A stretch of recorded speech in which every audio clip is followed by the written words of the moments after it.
what if we could diagnose Parkinson's disease earlier? What if this meant that we could slow or even prevent the symptoms most commonly associated with this disease? When most of us think about Parkinson's disease, we imagine the famous faces of the disease, like Pope John Paul II, Michael J. Fox, Janet Reno, Muhammad Ali, and the daily struggles they face with slow movement, stiffness, shaking, making even the most simple tasks, like dressing, speaking, eating, writing, a challenge. Not to mention problems with walking and balance, leading to falls, causing injuries. This is the picture of Parkinson's disease we've had since 1817, when James Parkinson first described the disease. It's traditionally been considered a disorder of movement. But we're looking at things now, and when you talk to people who have Parkinson's disease, if you ask them what really bothers you, what affects your quality of life, what keeps you from doing the things you want to do during the day, you might be surprised.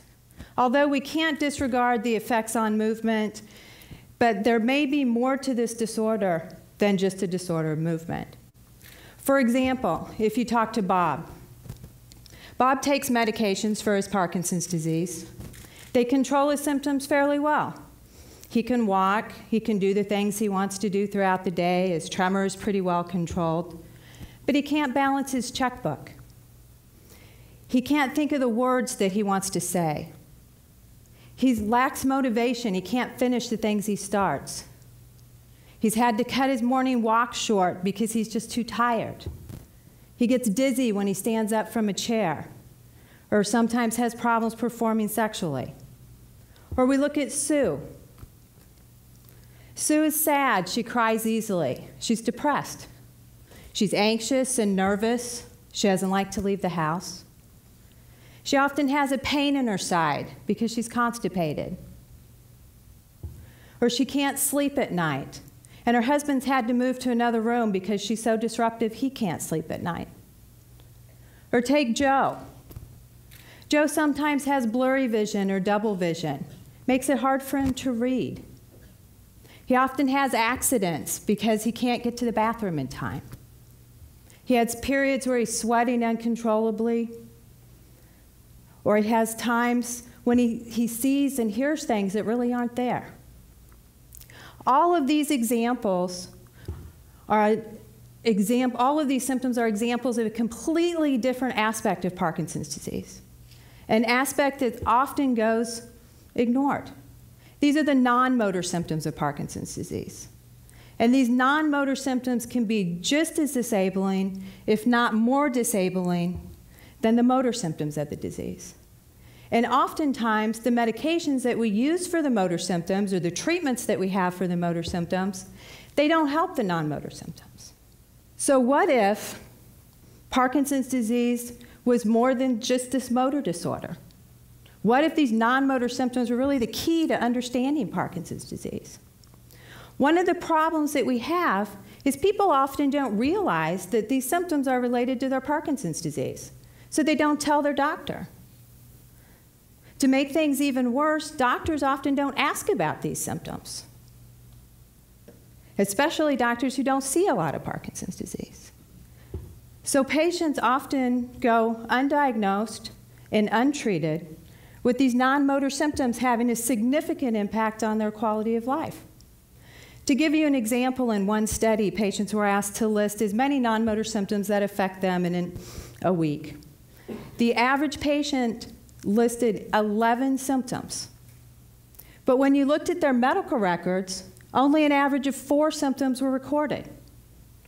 This indicates that the majority of these non-motor symptoms, the majority of these problems significantly affecting their quality of life, had been ignored and untreated. So again, what if these non-motor symptoms were really the key to understanding Parkinson's disease? We know that by the time someone begins to have symptoms that are bothering them and they think maybe I should go see a doctor and see what this is, maybe an arm's not swinging when they walk, or they're tripping a lot because a foot's dragging, their voice has gotten quiet or hoarse, their handwriting is smaller, they have less facial expression, a hand is shaking. When they get to this point, they've already lost a significant amount of a chemical called dopamine in a part of the brain called the substantia nigra. Now, this has traditionally been thought of as the beginning of Parkinson's disease. These are the early motor symptoms of the disease. These are the early signs of the disease. But what we're learning now, this is actually a much more advanced stage of the disease. This may be even the midpoint of the disease. And these non-motor symptoms that Bob and Sue and Joe are experiencing, that may actually be the beginning of the disease.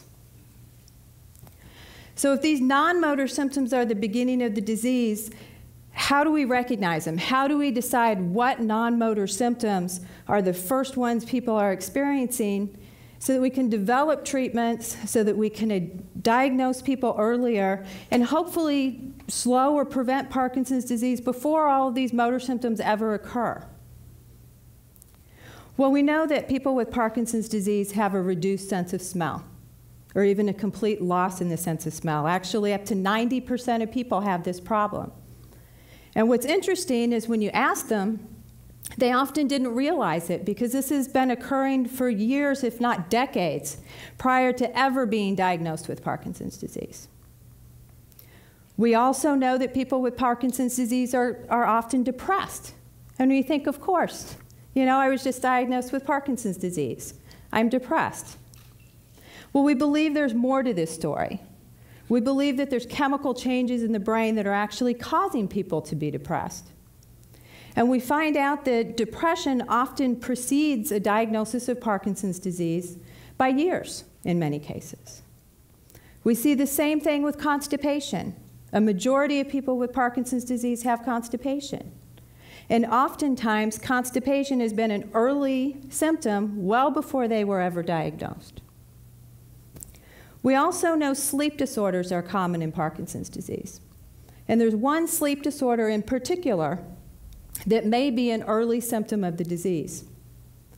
Now, typically when we sleep, our bodies have a mechanism that suppress our dreams so that we're not acting out all of our dreams. And if you think of some of your craziest dreams, this is probably a good thing that our bodies do this. Well, with REM sleep behavior disorder, that mechanism isn't working properly, and people are acting out their dreams. And this is something that we commonly see with Parkinson's disease. To give you an example, I had someone the other day who said he had broken his wrist because he was playing basketball in his dream and he hit his wrist on the headboard and broke it.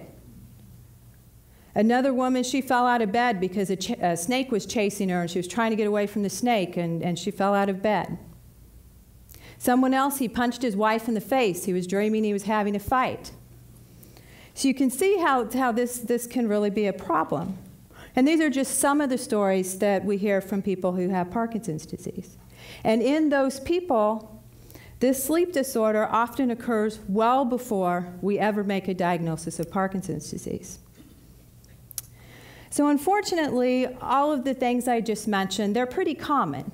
There are a lot of different medical or social or personal reasons that these things could occur. So we really can't round up all of the depressed people with constipation who act out their dreams and have a reduced sense of smell and say, you guys are going to get Parkinson's disease. But it's helping us to learn. And the research now is ongoing to develop a bigger constellation of symptoms. What symptoms are more specific so that we can figure out early who's going to get Parkinson's disease?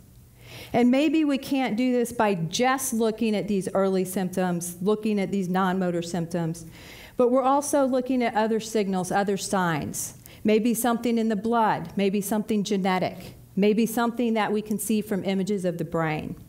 And together, this non-motor picture of the disease, along with new diagnostic tools, could help us to identify this disease earlier so that we can develop treatments to treat the disease before the motor symptoms ever occur.